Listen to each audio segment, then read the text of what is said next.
take this.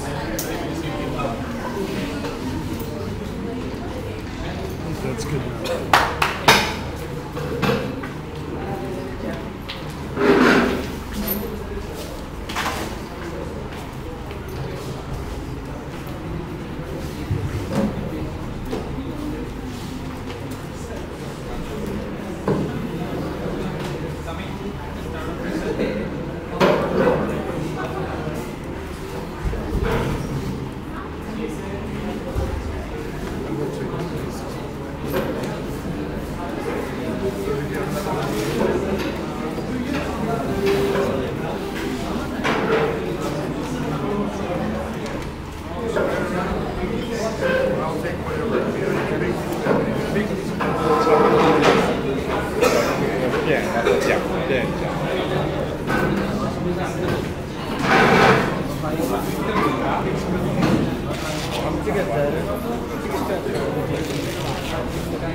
Okay.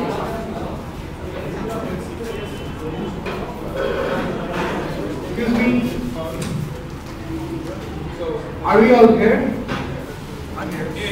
Yeah. So ladies and gentlemen, I welcome you for the first demo debate of 15th All Asians Debate Competition.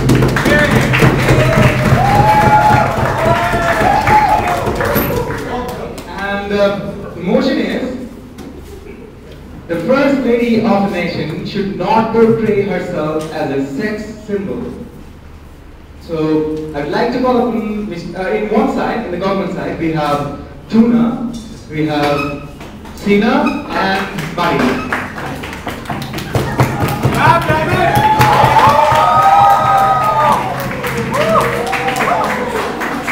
On the other side, we have Jason.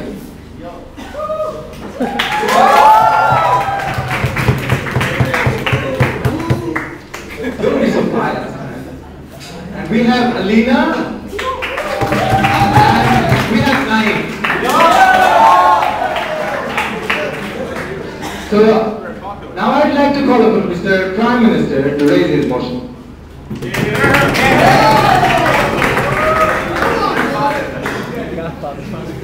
Somebody slap it. You'll slap it. Fine. Thank you very much.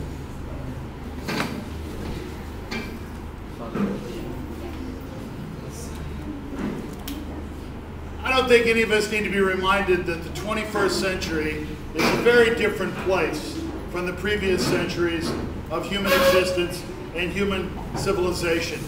Our traditions are rapidly changing, and not necessarily for the better. Old political traditions are also changing, and my colleagues and I stand here today to oppose one of these changes that we see as an active threat in the 21st century. For a little background, we think that things are different. It's not enough to just say they're different. How are they different? You know, show business is becoming increasingly confused with politics. That to be a politician, you need to be a celebrity, Arnold Schwarzenegger, hello, that, you know, the news media covers politics much like they used to cover show business and celebrity events, and we think that's quite different. Sex is omnipresent, especially in our media. There's sex all over in the media, and now all of a sudden, because the media, it covers politics, we see more sex in politics as well. And increasingly, the media sets the agenda for politicians. If you want to be successful and get noticed, you need to cooperate with the media, and unfortunately, some politicians have succumbed to this temptation. We see a couple of examples of this just recently. The President of France, Mr. Sarkozy, dumps his wife of many years without giving a good excuse. He marries a famous model that he's only known for a few weeks, and after they get married, she does a semi-nude photo shoot, which then gets publicized in the press. Now we see that Vladimir Putin is courting one of the most beautiful young women in Russia. Her name is Elena Kaibova, and she's a former Olympic rhythmic gymnastics champion, very agile, can bend in all kinds of directions, and of course, and she's substantially younger than him. This is the situation. We would like to define some of these terms. As First Lady, we mean the wife of a male national leader. Portray herself, we think, is an extremely important term. Actively orchestrate a campaign of depicting herself in a certain way. You portray yourself, that involves you planning the way you portray yourself, not someone else. Sex symbol. In the case of this round, we believe the First Lady is portraying herself as a sex symbol when she wears unusually provocative clothing in violation of normal diplomatic protocol, engages in nude or semi-nude photo shoots, reveals inappropriate details of sex life with the national leader, and capitalizes on physical or sexual aspects of herself in an unusual way. So, we think whether the First Lady portrays herself is crucial here. Her intentionality is critical. When the First Lady means to do this, we think that that's wrong. We defend this motion in principle. We believe that the defense of this motion protects the dignity of women. We believe that women are partners, spiritual, intellectual, independent, worthy of respect, equal to men. We believe that women are not pieces of meat, trophies, sex objects, here to serve men, secondary to men, should construct themselves in the interests of men. We reject that. Of course, all humans are sexual beings, but focusing on that as the primary quality for a woman is morally reprehensible. Jason. Sir, you say you respect women, and yet you desire to limit these women's freedom of expression to be whoever they want to be. Why is that We think because when you are a part of a national leadership couple, you have special responsibilities. We don't believe that the president should appear in a pornographic movie. And we don't believe that the First Lady should appear in a pornographic movie, because we think that that demeans both men and women. Leaders need to be responsible and will defend that. You, on the other hand, can defend that they should be irresponsible. Now, we will provide 3 different explanations for why we think supporting the dignity of women in this case is important. We'll talk about the effects on the leader himself, effects on the woman, and then my partner Sinha will talk about effects on the nation. First, let's talk about effects on the leader. We think that the focus on the sexual nature as an object of the First Lady detracts from attention on policies. Politics should be about policies, not about whether your wife had breast enhancement surgery or vaginal redesign surgery, or whether she appears in a nude photo shoot. It should be about policies. We think that this opens the president to ridicule, the leader to ridicule. Sarkozy suffered blistering ridicule for the way he betrayed his wife and his children and married a younger woman after a very short courtship for who knows what reason, perhaps sexual. Fine. If he wants to have a wife that's sexy, that's fine. But she should not appear in a semi-nude photo shoot. Second reason why. We think it's very bad for the woman. It's an insult to her individuality. She is no longer a partner. She is no longer a Hillary Clinton who's as smart as Bill. What is she? She is a piece of meat. It is an insult to her dignity. She's an object, not a partner. Individuals should have freedom to express their sexuality. We're all about that. We think it's fine to be a sexual being. But when, as a part of the leadership of the nation, you elevate this one quality to an unusual and unacceptable level, we think it has a lot of problems. It insults the dignity of women. It harms the leader. It harms the nation. It harms women themselves. Ladies and gentlemen, it sends the wrong message. Politics should be about policy. It's different than show business. And whatever happens, one of the most important things we can do is defend the dignity of our sisters, our daughters, and our mothers. That's why we urge you to propose.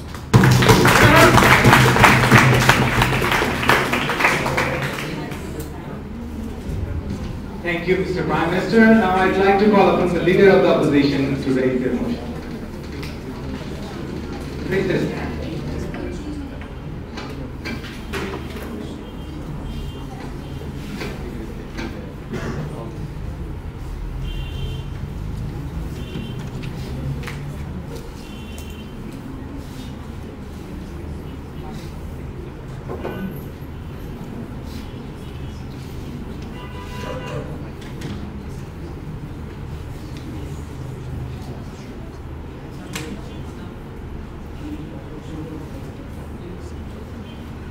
Ladies and gentlemen, I would say there are few things that destroy the dignity of a woman more than having a man lecture her on how she ought to dress. It strikes me that is the heart of sexism and hardly a defense of the dignity of the rights of women. We will make several arguments in this debate about why it is entirely acceptable for people to portray themselves however they would like. I will talk about the role of freedom of expression and people's individual human rights, which I think should apply to everybody regardless of their position. Second thing I will discuss is the issue of sexism and how their policy or their principle is, in its essence, the definition of the sexist interpretation of the way women ought to act. My partner will talk at length about how ultimately they are blaming the victim, and more importantly, how they are punishing the victim for their past behavior and the career choice that they have made, which is a hopelessly unfair standard to apply to men or women of any persuasion. Now, I want to start with some brief rebuttals of the positions that they have taken. Now, we will agree with their definition. We have no real problems with the way in which they have defined this motion. However, we would note simply that their claims that portraying someone as a sex symbol is not always something that someone controls, and that is something that Alina will talk about at great length, that the way the media acts may or may not be entirely controlled by the individual themselves, and that ultimately their position does in fact blame women for the choices that they have made. Now, their claims about dignity I am going to speak about at length. However, it strikes me as strange that you would say, let's respect women's rights, particularly in cultures where people have done things like being a runway model. Now, I would grant you that in certain Asian cultures or very conservative cultures, it is entirely possible that being a runway model in and of itself might be considered culturally offensive, but the examples presented here, France, which is an exceptionally sexually liberated culture, Russia, which shares similar cultural traditions. It's hard to persuade me that these people have done things which are insulting to their societies because the public outcry does not exist to justify their claims that somehow they have distracted from policy or destroyed the dignity of the society. I think it's also very strange that in those very liberal westernized societies, we would say these women shouldn't have the choice to pursue a career based upon modeling or fashion or something that Dr. Snyder may feel is a little bit too risque. I would suggest that's you trying to impose your moral judgment, which destroys their dignity. There's no dignity in being told by other men the way you're supposed to act. And I think that's somewhat obvious. Sir? Well, your examples don't meet what we talk about as being a sex symbol. Going naked, semi-nude photo shoots, highlighting sexual aspects in an unusual way. Tuna, lots of those countries, the pornographic laws that you would talk about don't apply to them. Revealing breasts on most European beaches is considered normal. It's not considered abnormal behavior. It's not considered hypersexualized behavior. Go to any European beach. You're going to see a lot of things that you wouldn't see in an Asian beach, but that doesn't mean it's offensive. It just means it's culturally relative, and I think that your definition of what it means to be hypersexualized is a very degrading definition to women because it's entirely inconsistent with their cultures. I think that's obvious. Additionally, it's by choice, right? We're not talking about men forcing women to act this way. He's saying we want to limit the choice of the individual, and that will get to our arguments in just a few minutes. Now, I want to talk about a couple of other things. He says that it distracts from policy. I would say two things to that. One, so what? All kinds of other popular media and culture distracts from public policy. I don't know why this is unique. Additionally, maybe the leader would need that distraction to distract from unpopular poll ratings, and there's not necessarily any situation in which, well, I mean, my point simply, Tune, is that so what? There's not really a reason why it's bad for her to make that choice, and your limits on her freedom aren't justified by the fact that perhaps Sarkozy's economics policy might not be covered as much. Sir? So what if how do you say that the woman's choice actually comes under politics? So how do you relate that? Isn't that going to send the wrong message to the nation? Well, no, I think the problem is that you're mixing politics. I would suggest that her personal freedom to be a model is her choice. I don't know why the fact that she's a first lady, that suddenly she gives up her rights to have a career. That's her choice, not yours. Now, additionally, they talk about how it makes Sarkozy open to ridicule. Two things. That's not true. Sarkozy's popularity globally went up after he married Carla Bruni. Probably didn't decrease it. And the Sarkozy controversy wasn't about the fact that Carla Bruni was a model. It was about the fact that he dumped his wife and got married a month later, which seemed a little bit strange for a leader to have such a bizarre personal life that was so public. It wasn't because she was a model necessarily. It's because he got rid of his family that he'd had for a long time and suddenly went to a person. It wouldn't have mattered if she was a model, a beggar, or anything else. It was the timing in which that took place that made him look a little strange. And similarly, I don't think people are criticizing Vladimir Putin for going and dating a model. If anything, they're probably, perhaps like Dr. Snyder, a little bit jealous. Yes. Shame but true.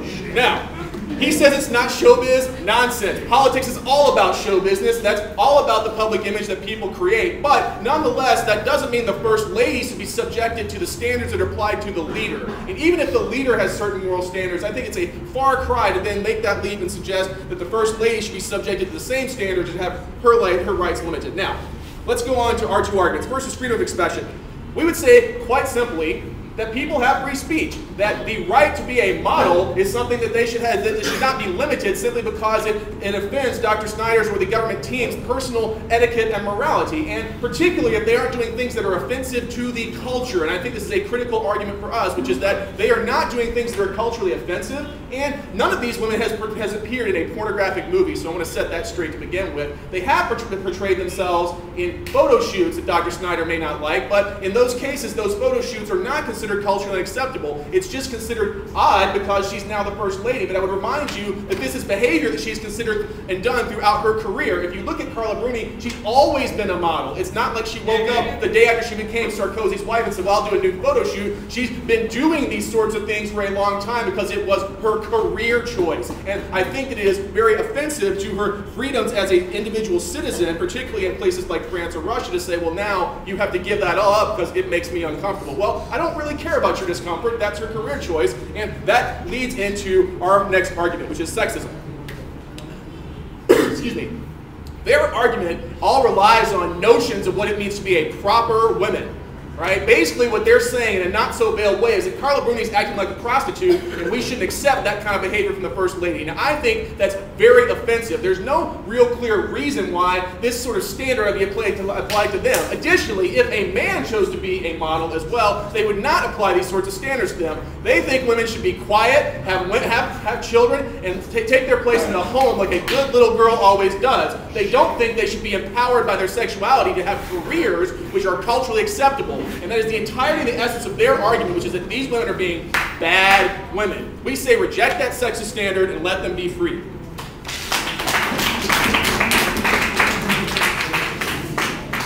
Thank you, Jason. Now I'd like to call upon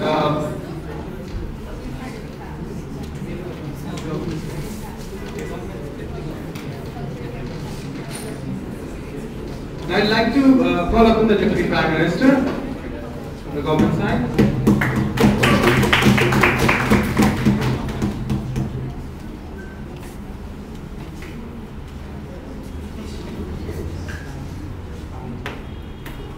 With the permission of the chair, ladies and gentlemen, what we have in this debate up to now is a clear misinterpretation by Jason.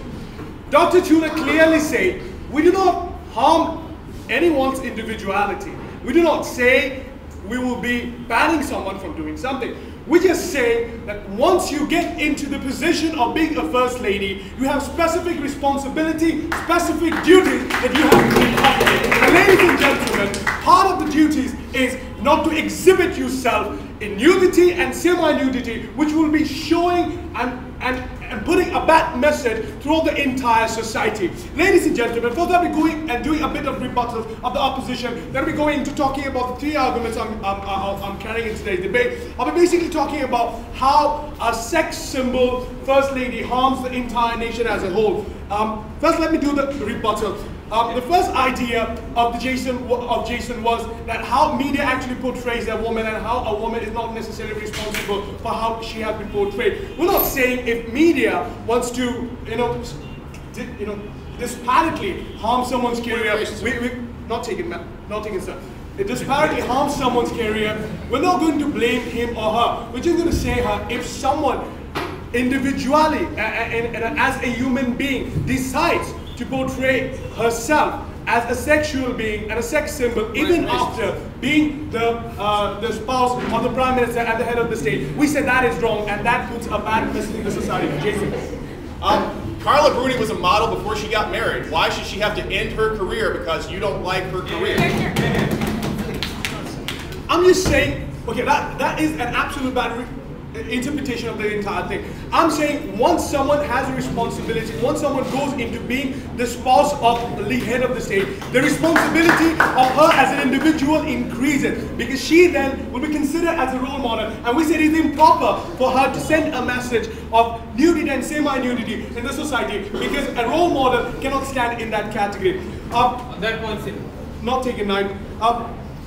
And the other idea from this side of the house as a whole is how it harms the empowerment of the female. We say we do not by any means go against the entire idea of feminism. We say each and every individual has the option and the right to live the way they want to. We just say that it is not right for the spouse of the Prime Minister and the head of the state creating an aura of sexuality around her which would possibly distract the entire spectrum and the entire society.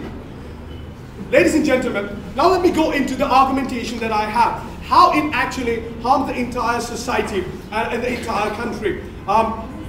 The first idea is this: having a first lady portraying herself as a sex symbol sends a horrible and extremely unhealthy message to the entire society. The head of the state is one person that each and every person look at as a role model. And if he represents the entire society, hey, I have a hot wife, and okay, she doesn't mind being a sex symbol, then the entire message that goes into the society is very unhealthy. And society tends to follow the Prime Minister and his lifestyle as a role model. And there are 3 problems with that. The first problem is, number 1, is that actually portrays the woman as a piece of meat. That harms the individuality and the idea of feminism and sexism of woman as a whole. That does not provide enough respect to that woman as an individual, that does not provide enough respect to that particular woman as a human being. Just confines her entire aura, confines her entire character and being a sex symbol and a piece of meat. Any one of you? Sir, the way they dress up is acceptable in that society already. Just because they dress up like that does not symbolize what you are talking about. It's the people who think like that. It's not purple, it's the people's fault. The idea is this. Number 1, that we say it is an added responsibility once you step into the responsibility of First Lady. You need to portray in your best manner. And we do not consider that the acceptance is of the society is a black and white line, and everyone is accepted as the same manner, and there is a certain level that you need to follow to be acceptable by the entire society as a whole, and a sex symbol necessarily fails to match that category. The second argument from our side is how that actually takes attention, not Jason, how that actually takes attention from the politic itself and how that actually puts a burden of the government as a whole. We say that having a first lady does not only confuse the Prime Minister and the head of the state, it is also a kind of a scandal and a controversy for the government itself and the entire spectrum of the government. And we say that it is improper for the Prime Minister and the First Lady to put an additional pressure and to divert the entire society away from the attention of politics and policy. And we say it is an additional burden of the government, and the government the way government functions would be hampered by this entire situation. Jason? In France, the government's functioning just fine. Russia appears to have a functioning government. Give us some examples of what you're talking about. As we see, the idea is this, we have Dr. Tuna say in the very beginning of the debate, the politics and media's increasing indulgence together is actually pushing us to a position in which we have been forced to think in future it would be a major issue. And today's discussion is to decide whether or not what is right and wrong, whether or not a sex symbol First Lady is a good option for a state or not. The third idea is how the First Lady portrays herself and how it reinforces the idea of the trophy wife. If the Prime Minister is having a hot voluptuous wife, and probably send a message to the rest of the nation that, okay, we need to have a voluptuous people. So what that does is increase the number of people to get rid of their older wives, and okay, I'll get a hot one. And what that does is increases the number of divorce, and that actually pushes the entire society in a dilemma. That forces the entire society and the young woman to say, okay, the First Lady is hot, let's eat less, an increasing number of eating disorder in the entire society, an increasing number of anorexia, and hell, the First Lady has a, has a breast implantment. Why not have that too? Ladies and gentlemen, we just say that is fundamentally wrong. To sum up my entire speech, on 3 levels, we say a First Lady being hot and voluptuous and sex symbol harms the entire society's infrastructure and does nothing to the functionality of a nation and diverts the attention from the politics. With this, I raise my case.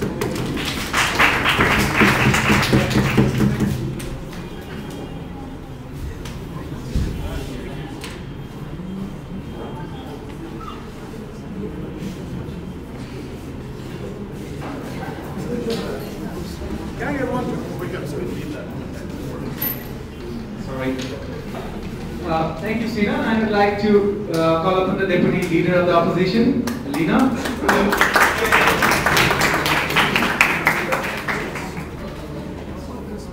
Thank you, Honourable Speaker, for giving me the floor, and a very good day to this House. It seems the government today has confused the responsibility of people to the responsibility of the President. What they're trying to do today here is put someone else's responsibility on someone else's hat. This is totally not acceptable from a government. They're saying people should take care of their own responsibility. They should take care of themselves. But what they're doing is they're putting additional burden to the President and the First Lady, saying that the people, they should have added responsibility and they should have a different set of code of conduct just because they have aimed to become the politician and leader of the world. This is totally unacceptable, sir. So, therefore, we believe, to begin with the rebuttal, why we think actually the reasons put forward by the speakers of the government till now is not acceptable. First, they just talked about how the First Lady of France, let me explain. First Lady of France has been into nude photo shoots. But that has happened before she became the First Lady. So what does it matter? She can have her own choice. She can have her own career as she likes. And it's the media's fault if the media decides to dig up her past and show it to everyone that, look, this is what she was. It's just the media has nothing else to talk about. And that's why they're portraying it. So why would you put that responsibility on the First Lady's shoulder? It's totally unfair and unacceptable, sir. So therefore, that argument falls flat on their face. And then now they're talking about how the people in general look up to the presidents and the First Ladies as the role models. And if the president decides to remarry after the divorce, people will also think of ditching their wives and getting remarried instantly. So we do not, to begin with president before this, the previous French president had an affair. Bill Clinton had an affair. You have nothing against that, and you have something against the French president doing something legally and taking his responsibility and taking his freedom of choice. Shame to that, sir. And the fact that they're speaking that the voluptuous First Ladies will actually make others to take on decision on also the ladies that they should stop eating and they will start following them. Doesn't Hollywood already do that, sir? People already look up to Hollywood. Very few people actually look up to the first lady. They're looking up to the Hollywood, and that's why that will be inevitable, sir. Yes. Do you agree with the fact that there's a fine line between being sexy and setting yourself as a symbol, as a sex symbol, being the first lady of a country? That's her freedom of choice, sir. She's not doing anything wrong. The other ladies can do that, and that is acceptable in that society. That is normal for that society. We're not talking about we're not talking about salvation, sir. That is acceptable and normal in that society. So why should there be any wrong in it? She's just decided to carry out her freedom of choice. So therefore, we believe that their cases don't stand. And now moving on to my constructive speech as to why we think that this is actually very shaky motion, because basically the motion that put forward is actually blaming the victim, that is the first lady is being the victim in the case that she is not being able to exercise her rights. Everyone was snooping on her, just like what happened with Princess Diana. It's her life, she gets to choose what she wants. So she did that, but others will snoop on it. They will destroy her privacy. So this is rather, you're blaming the victim for being victimized. How very strange, sir. So therefore, this does not apply that the French First Lady and the case of Vladimir Putin.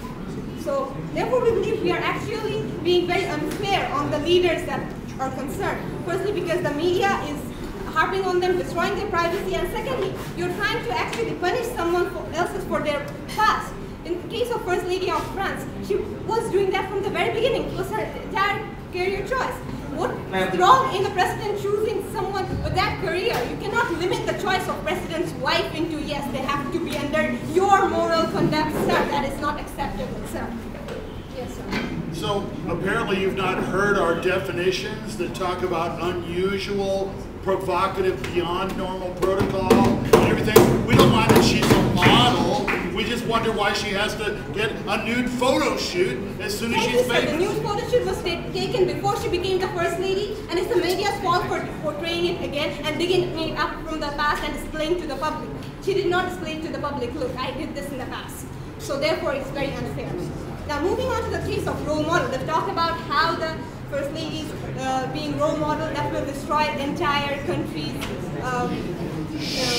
ethics and all. But what we say is the fact that the first lady and the leaders are attractive is in a way a good thing, because when you see someone attractive and you take that person to be a role model, you actually listen to that person and try to follow that person. Take the case of Princess Diana, take the case of Angelina Jolie.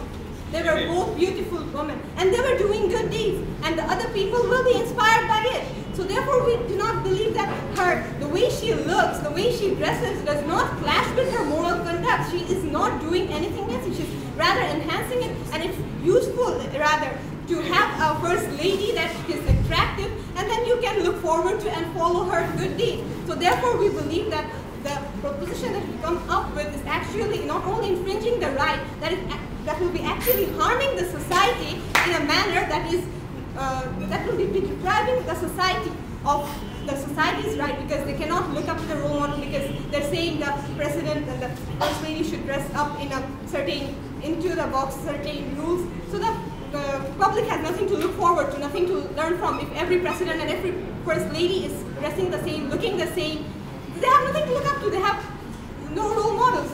So, and secondly, you're actually infringing the right of the president and the first lady and reducing the number of candidates of who can be the president or who can be the first lady. So in that case, isn't the moral standard more important than the way they look? So you will be negating the candidates who have good moral standards and also look good and also look attractive, with the ones which look like ugly, normal, different, same, and always wearing suit or whatever, but have a very bad moral conduct. So to summarize, sir, what we have said is that this is an infringement of a personal life, and it is not harmful to have a attractive person like that, as you have defined as the first lady or the president. So we believe that this motion is not acceptable.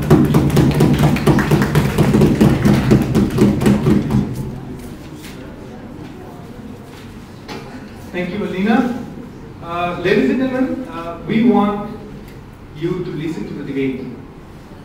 If you can't listen to a debate, you can't be a good debater or an adjudicator. You will get a lot of time to discuss about the debate after we wrap it up. So I want an absolute silence during the debate. Now I'd like to call upon the government lead body. I wish I could say this team really debated well, but a little thing stuck in my mind. Damn, this house has a definition of the speaker. Thank you, Speaker, for giving me the floor and very good day to all people in the house. The definition that was provided by Tuna of sex symbol was unusual, provoked clothing, violation of protocol, naked or semi-naked photo shoots. Now they have talked about Princess Diana. I have never seen a naked photo of Princess Diana in my life. I've never known Princess Diana as a sex symbol in my life. Honorable Speaker and the members of the House, what we are saying is we are talking about the First Lady. As soon as a model or whatever she is gets married to a president of a country, she becomes a First Lady. And as soon as she becomes a First Lady, she starts taking responsibility. She has some responsibility to carry. She has some responsibility towards the society, towards the nation to carry. And Honorable Speaker, they have talked about the Westernized culture. Honorable Speaker, in Westernized culture, the First Ladies, I haven't seen any First Lady in Western culture running around naked and the Western culture finding it very normal. Honorable Speaker, the members house, exactly this is the situation. Because whenever the First Lady becomes a role model, the whole country or the young generation of the country tries to follow or takes her as a role model. And you try to do whatever the role model does. So Honorable Speaker, according to their model, that naked or running around naked, being a First Lady is very normal in Western culture. All the Western culture would start following the role model and running around naked because it's normal in the society.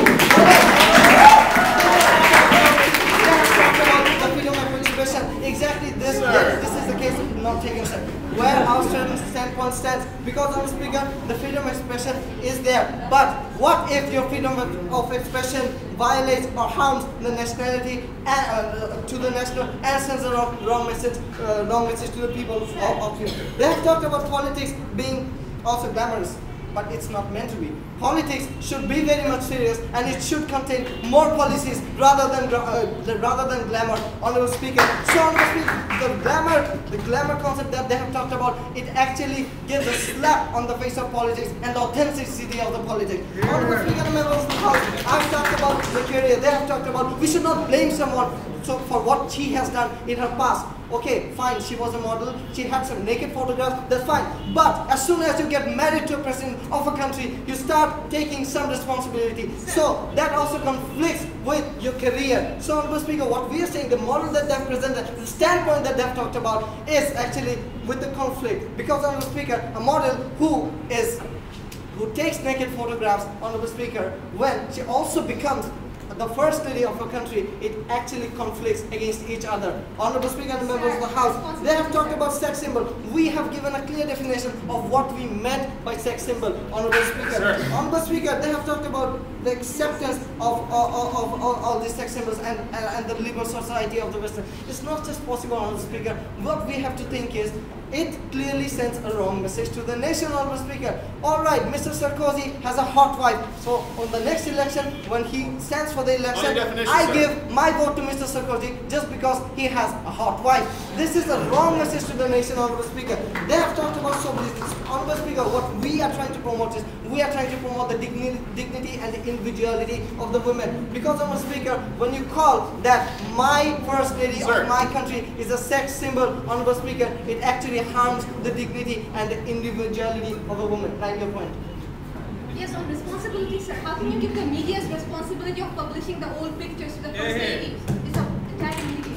Honorable Speaker, when the topic, we have to see what the topic is. When the media publishes a naked photo of a woman, that's actually not related to this topic. Why? Because what we are saying is, First Lady of a country should not portray herself as a sex symbol. When a naked photo of a woman is published, she is not going to publish that. The media publishes it. So you cannot blame her. We are not blaming her just because the media publishes a naked photo. Honorable Speaker, we have talked about the looks of the woman. More information. All about this. Honorable Speaker, when I see that the First Lady of my country having breast modification, she has vagina operation, she has plastic surgeries. I, as a person, would taking her as a role model, I'll also start doing that. And this is just we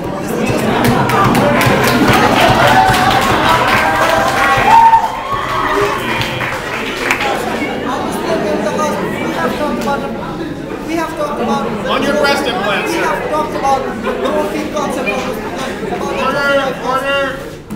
on speaker. Whenever you present your first lady as a sex symbol, it actually reinforces the theory of trophy wife concept on the speaker. And when we have the first lady as a trophy wife on the speaker, it actually gives a slap on the face of the dignity and the individuality of a woman. On the speaker, we have talked about the woman being a public figure, because on the speaker, when a first lady becomes the first lady of a country, she has some responsibility to carry, and she becomes a public figure. On your definition, sir. Whenever you become a first lady, if you want to be sexy, go to your bedroom and become sexy, no problem with that. But please do not present yourself as a sex symbol as defined by the Honorable Prime Minister of this House in front of the public. Honorable Speaker, we are here to deal with a serious issue, and that is the dignity and the individuality of the woman. And what we have to do is we have to protect the dignity and the individuality of a woman. I'll know your point. You are against the dignity when you're saying someone should dress the way that you tell them to. Sit down, ma'am. Sir. I'm not saying what the first lady should be wearing or what she should not be wearing. Whatever I'm saying is she should not dress. She should not be dressed up, or she should not do such things which violates the protocol or which becomes naked or semi-naked. This is exactly the situation. This point of information actually sums up the situation our opposition is in now. Because for the whole debate, they haven't understood the definition. I've said in my first line, I would definitely have congratulated you for a nice debate in case this House did not have a definition. Honorable Speaker and the members of the House, now summing up my whole speech and the entire case. First of all, this government, the opposition side, comes up with complete wrong idea and wrong evidence without understanding what the definition is. They have just imagined that the Western culture is very much liberal, as I have talked about. They have also talked about the career issue and other things of a person becoming a model, and we should not be blaming her. We are not doing that, by the way. So, Honorable Speaker, this is exactly the entire case of that side of the House. What we have done from this side of the House, we have dealt with serious issue and we have dealt it practically. And what we have said, we have tried to promote the individuality of the women, the 50% of the population. Thank you, Honorable Speaker, and thank you. Now I'd like to call up a 9. Second number.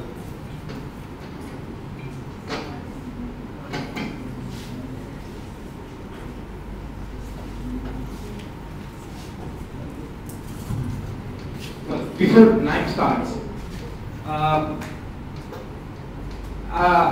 I've seen some people writing some feedbacks about the debate. What about? I know there are some adjudicators sitting here. So why don't you guys come in front of the stage and say something or give your feedback about the debate? So you will have a practice of oral feedback. It's your choice, man. Okay, let's start.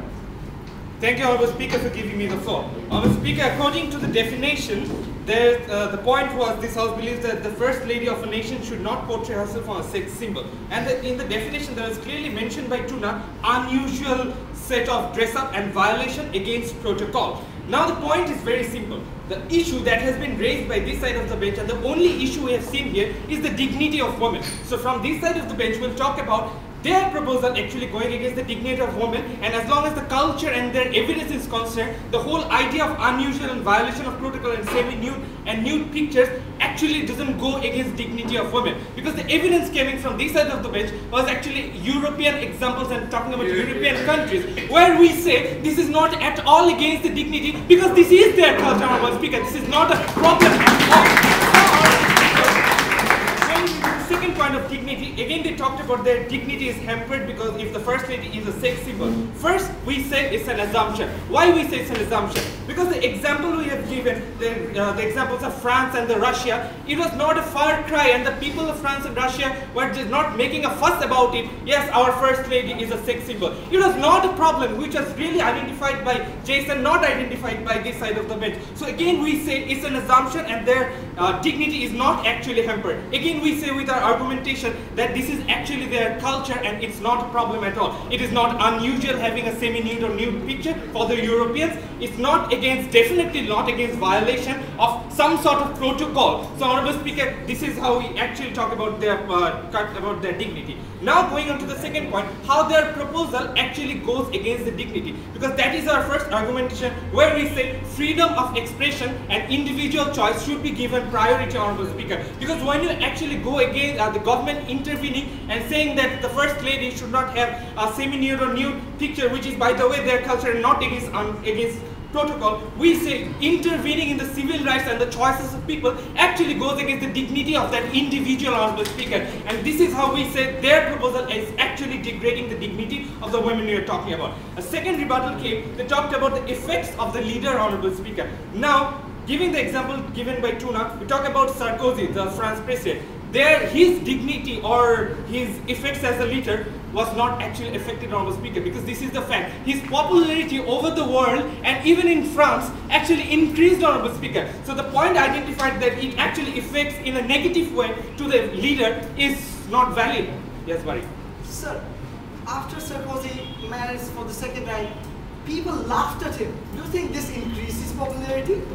First of all, what Bari said is false because people didn't laugh at him. What the people in the France's world thought it was cool, and this is how their popularity increased. So that point is null and void, Honorable Speaker. Now going to the third point, as long as the responsibility is not taken, Sinha, I've taken one already, I'll take it later. Second point is responsibility. Let's say, even if, first of all, the government should not intervene in people's freedom of expression. Let's say, even after being the first lady, they have some sort of responsibility. Still, it is their choice to make the responsibility or to take the responsibility. Now, what this government is doing today is, Honorable Speaker, making sure with the enforcing mechanism or whatsoever that people should be taking or enforcing, there is an enforcement thing that people should be taking their responsibility. So Honorable Speaker, if someone is not willing to take the responsibility, which we believe at the first place is not that of a mess or cry that is needed to take the responsibility, again say this goes against the dignity because you are enforcing someone who is not willing to take the responsibility. And if someone is not willing to take the responsibility,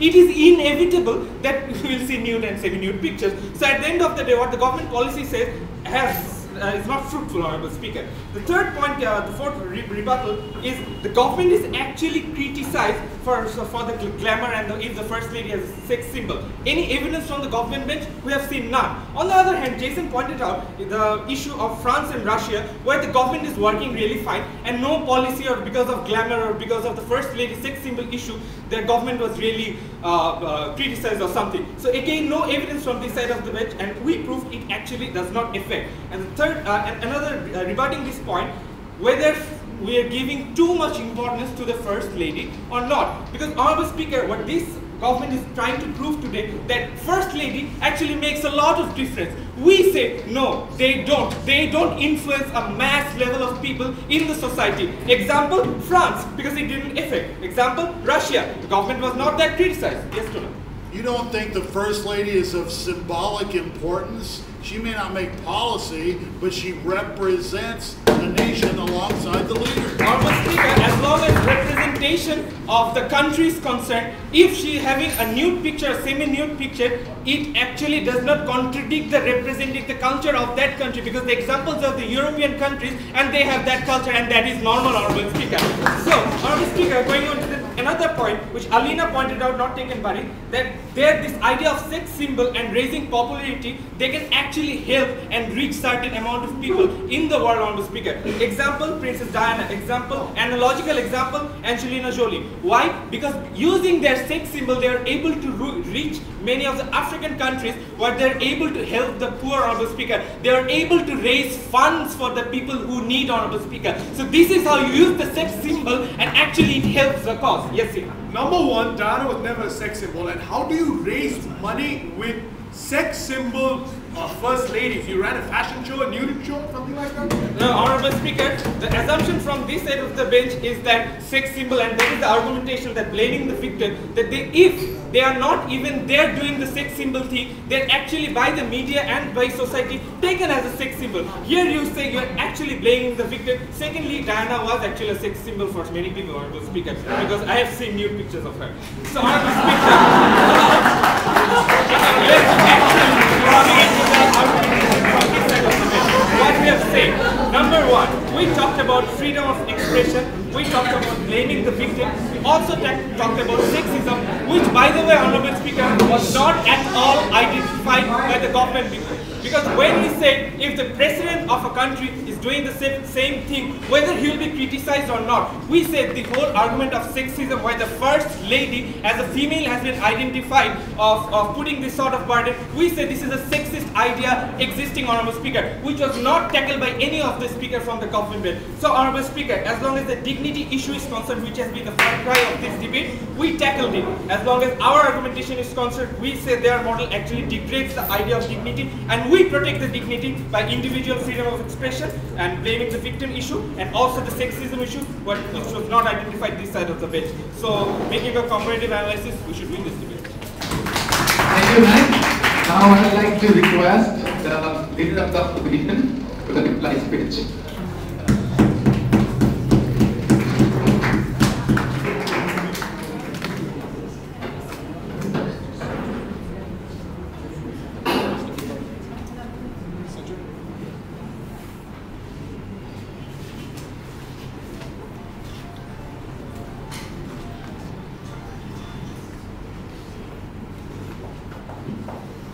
Every oppressor in history has claimed that they were helping the people that they were oppressing. The British came to South Asia, and most of, in fact, wide portions of Asia, and said, actually, things were better after we got here. After you followed what we told you to do, you were much better off. Look, we lifted you up out of poverty. Look, we taught you how to be a good government. We gave you things like railroads. You should love us, but do things exactly as we tell you to.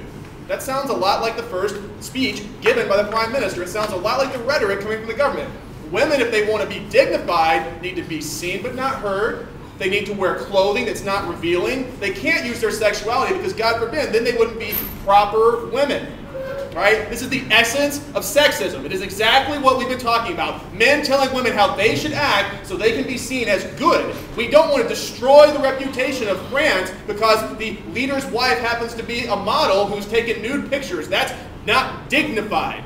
That is the essence of male sexism oppressing women, especially if you are destroying the choice of the woman who has chosen to be a model. It's not like Carla Bruni was forced to be a model. It's not like she chose this career after she became the First Lady. She was already a model. She already had this career. Vladimir Putin's soon-to-be wife, same situation. Now the question becomes, why should they give that up because they're uncomfortable?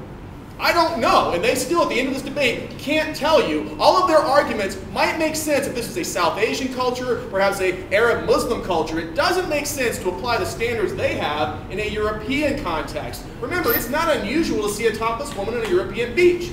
It is unusual to see it in Asia, but not in Europe. You go to any beach in Europe, you will see topless women. Why is it strange, then, that a person who's been a model their whole life would do a topless photo shoot? Well, guess what? It's not that strange. She's already been doing that. Now, undoubtedly, she probably made more money of it because she's now the First Lady, but that doesn't mean it is irresponsible. It doesn't mean it's undignified, and it certainly doesn't mean that she's going to be liberated if she suddenly stops doing these things by choice, and that's their claim. I don't think there's any dignity in destroying someone's career choices. Now, I think, additionally, we shouldn't ignore the fact that there are, in fact, freedom of expression issues involved here.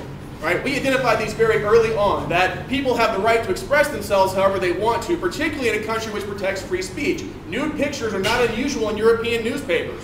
Not strange. You pick up a European magazine, not a pornographic magazine, and you might see nude pictures. Those aren't strange, and it is unfair to say there's some arbitrary notion of responsibility means that they shouldn't do that. Who came up with these notions of responsibility? What sorts of responsibilities do they have that would say their careers are no longer relevant? How does that hurt the dignity of this person to say you don't have a right to express yourself? In fact, it is undignified to take away that right when it is something that they have already always possessed.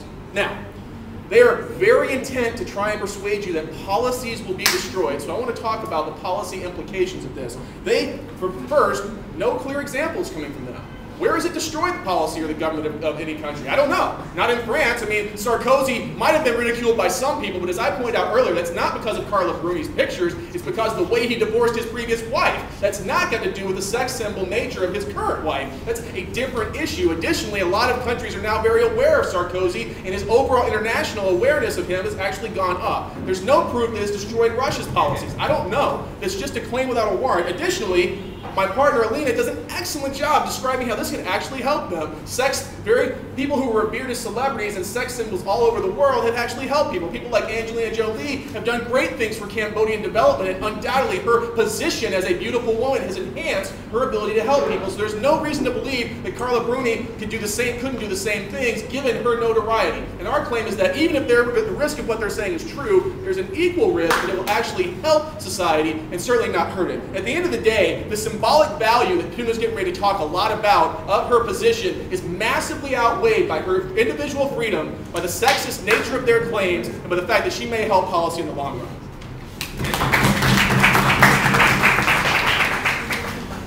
Thank you, Jason. Now I'd like to call upon Tuna, the Prime Minister, for his reply.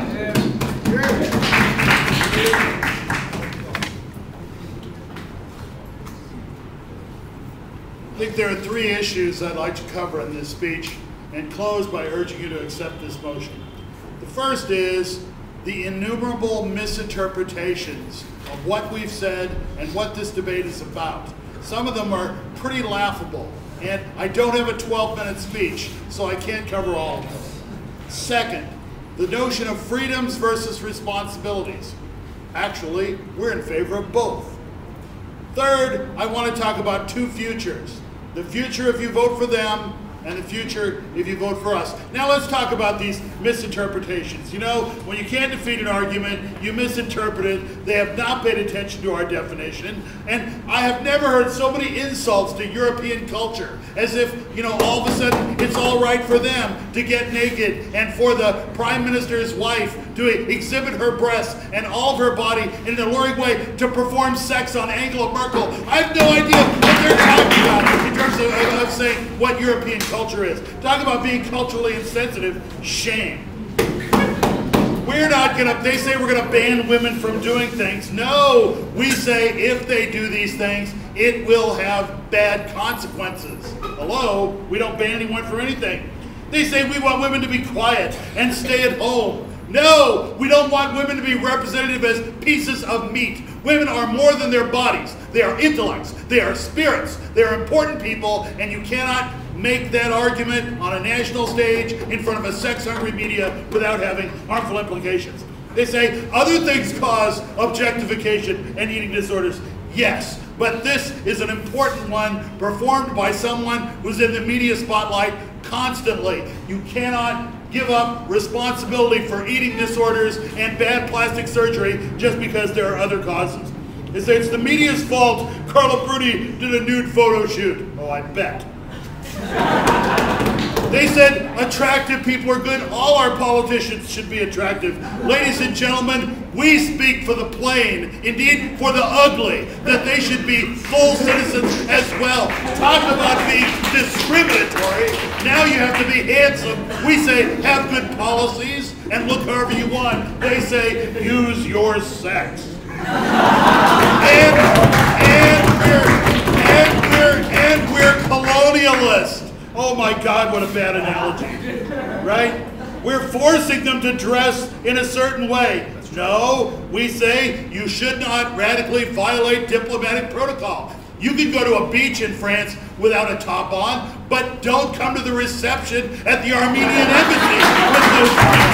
That's what you know, if you don't know what diplomatic protocol means, that's your problem, not ours. Second, let's talk about freedoms versus responsibilities. They can still do it, we just think it's bad. The freedoms of others are at stake here as well. Sometimes when you use your freedoms, you affect other people. The discarded wives, that have been tossed aside for younger women by the wealthy and by the powerful because it's the in thing to do. The leader does it. The young women who are told that appearance is everything if you want to be glamorous and important and marry for Vladimir Putin. So we have bulimia, anorexia, and these are important causes. They're victims too. They don't care about that one. Get naked. We don't care if people are dying and sick because of anorexia and bulimia. Because this message is in the media spotlight. These people are being influenced by that. They don't want leaders to lead. We want leaders to lead. We want leaders to be responsible and lead the way, not be anyone else. You are not anyone else. You are the leader of a country and you have to act like it. They have special responsibilities, and that's what we're talking about. No policies will be heard. You have no examples of policies being heard. Jason said it's a good idea when you're a leader and your policies are failing to distract the voters with the sexuality of your wife. That's what he's saying. What kind of future do you want? Do you want a future where in order to increase public opinion, the First Lady does a pornographic movie? Or do you want a future? Or do you want a future that's about policy and character? We defend the integrity of women. We ask you to do so by proposal.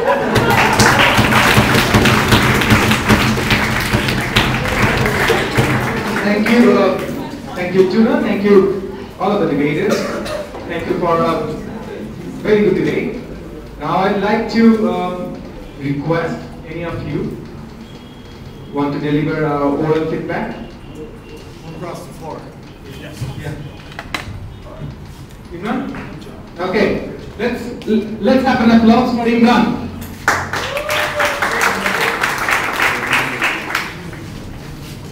It's just a practice oral feedback. Here we have Tuna and Jason with us. I'm sure they will help us how to give the oral feedback. Okay, first of all, I'm humbled by my presence here because it's an honor to see you guys debate this way, and I am a student, to be honest with you, and I've learned a lot seeing you guys. So I'm not going to give any personal opinion on what I think about it or how it should be strategized or whatever, because they've done a wonderful job. What I'm going to do is just to point out what they have said and how, as an adjudicator, your job is to see whether the debate is swinging this way or that way. On that particular given day, how you perform is going to give you the points, and that way you win or lose. So at the very beginning, first of all, my one personal opinion on the sex symbol fact is there a steadfast rule that if you wear this, or if you stand this way, or if you talk this way, then you become a sex symbol or whatever? I don't think so. Because we talked about Diana, because Diana was a sex symbol because of her grace. There are other porn stars who are sex symbols because of their bodies. So the sex symbol thing was a bit haphazard to me. But the definition provided by the government has drawn a clear line. But in that definition, what I saw is there's like, if you dress this way, and then if you portray yourself this way, only then you are figured, or you are seen as a sex symbol. On that ground, they have made their debating. The debate was, the first speaker, the debate was about the principle, the dignity of woman. She is a first lady, obviously, we don't have to wonder about it. She is always on the media. She is representing her country before other people, to her country and to the world. So the thing is, there are certain levels of behavior, because you don't want really porn stars to come and run your country. That's why in the US, when the porn star is actually running for the president, she is not getting any votes. Because you want people to come in your country and give you policies. Give you education policies, medicine policies, how you're going to give health care to the people. So there you don't want a woman who's going to stand there and just dingle and dangle and think that she's going to do a good job. So that was their standpoint on which they were debating. Emotional factor was a big factor for the government side. He got emotional in the middle part of his speech where he wanted to talk about this part. Okay, I want a leader in my country to lead, not a sex symbol or whatever that is. They were very much specific on the point that they are not trying to take away freedom of expression. One thing they defined very clearly is that wherever she was a model, wherever she was a porn star, it doesn't matter. Once you are the first lady, added responsibility is given towards you. So act accordingly. That was their point, what I saw. So that was quite acceptable for me, and I really thoroughly enjoyed his speech because he was the beginning government, his definition was quite clear, and so as an adjudicator, he gets most of the marks because of that. On the second part, the opposition leader, I was thoroughly entertained because a lot of the points came out. He talked about portray, how everybody, what they talked about is portraying a person, how they want to portray themselves. If I'm an individual, if I want to walk in here without a t-shirt, that's my personal opinion. That was his point. But what I'm saying is, okay, you are coming here to adjudicate a debate, and would you be without clothes? I don't think so. You should wear clothes. So that's not actually hampering your personal freedom or your freedom of express. But the thing is, the topic, the debate was about a photo that was published of the woman who is the first lady, happens to be the first lady. How that is affecting the dignity of the president, whether that is really handicapping the personal freedom or not, I think no. They talked about the European culture, which was a very strong point. If you go to Europe, there are no beaches. In the magazines, you see women showing breasts. So how do you draw that line? So that's a very valid point. Freedom of speech came into it, and they said if freedom of speech is only abused when it's offensing your culture. So that was a good point. Then they talked about the man being portrayed by the woman and how she wears. That was a good point.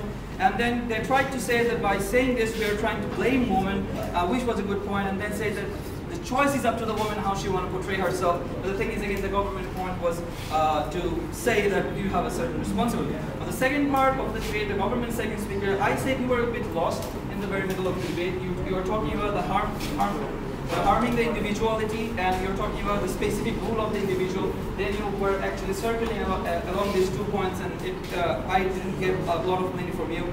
The second speaker of the opposition talked about responsibility towards the people, and then in her point she said the people are already following Hollywood, so what's the matter? And basically her topic, her speech was basically all about it, how you see other people who are a public figure, how you learn from them, and how you live your life.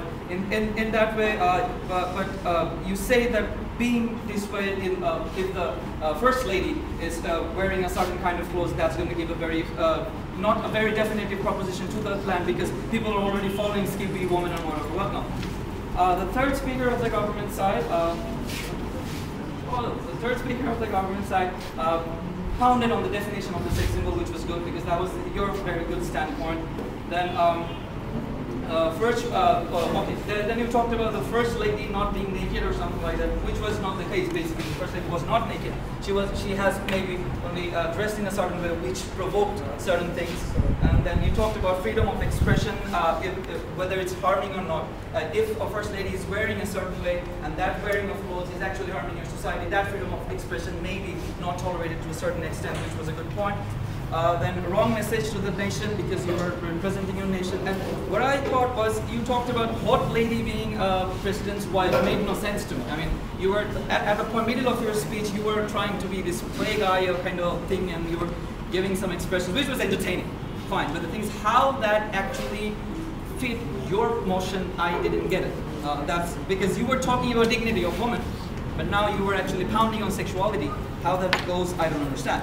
But end of the day, that was entertaining. Then not accusing, then you were saying you were not accusing women, you were just saying the one specific role, the first lady. That was the very good point, that you are talking about that one specific role, the first lady, and that's why she has to go through some propaganda. It's not that we're not talking about the general woman, which was a very strong point, I really liked it. And basically, I find a bit inappropriate some of your expressions as an educator, nothing else. And the third speaker of the opposition, you were totally pounding on dignity, and which was a good thing. Your delivery was good, and I liked it. Then you talked about basically the dignity and the proposal goes against dignity. Oh, you talked about the proposal, what they made was actually going against the dignity of women. That was your case, to be honest with you. But at the end of the day, what they were just saying, their point was that how you dress, does not really, they're not actually making it generalized. They were talking about this one particular woman, but you came and generalized it, and somehow you relate it to the First Lady, but then you support the First Lady wearing any way they want to. So the debate was there, that you talked about however they dress, it doesn't matter, but this part says only one person has to go by some rules because they have been looked upon. So that was the really sum up of the debate. The rebuttal one was very entertaining for me. The opposition rebuttal was nice. You talked about the oppression is helping, which is a very good point. I really liked it. Then you talked about women are being given the responsibility for men's dignity, which was a very good point on this debate. And what? Okay, and another is. Okay, that's all about it. And the third reply, which was really good, you strategized it in 3 parts. First of all, the issue. Second of all, misinterpretation. And third, the first is misinterpretation. Second is freedom versus freedom is a responsibility. And then who do you vote for? And the way you actually synchronized it and delivered your speech was very entertaining for me. Though at the very last time, you says. Okay, the one thing about the public, in public, the first example I used, I'm not going to come here without a t-shirt. The debate was about a photo being published. So that point you made about you going anywhere in any kind of dresses was not at all debated in this debate, which was entertaining at the last part, yeah, but that was not debated. So that I thought was a bit awkward for me. At the time part of it as an adjudicator, I think you over talked and that would penalize us.